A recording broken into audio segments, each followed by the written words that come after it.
The most legendary author, H.G. Wells, is probably best known for The War of the Worlds, The Time Machine, and The Invisible Man. And then there's that inexplicably prestigious piece of science pulp known as The Island of Dr. Moreau.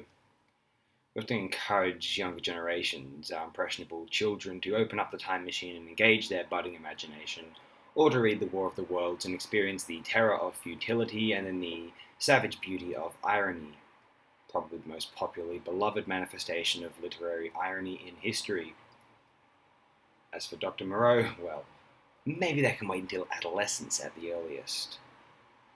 Not a title one expects to hear name dropped in polite society discussions of the classic novels, even in those regarding science fiction or Wells himself. The Island of Dr. Moreau has nevertheless had an insurmountable influence on subsequent genre fiction. This isn't to even suggest that the novel lacks acclaim. On the contrary, as I said earlier, I cannot think of a more potent example of prestigious pulp. But this isn't novel of the day, this is film of the day. Now, we all know and love 1932's Island of Lost Souls, but do we all know and love 1977's The Island of Dr. Moreau? Perhaps we ought to. We certainly ought to know it.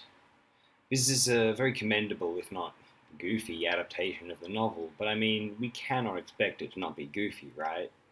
How could it not be? I love Island of Lost Souls, but it's a bit theatrical, let's say. Don't get me wrong, it's the less goofy of the two. Some of the makeup in this picture is, well, not graced with expressionistic black and white lighting.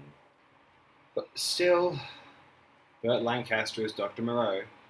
How wrong can we go here? Come on.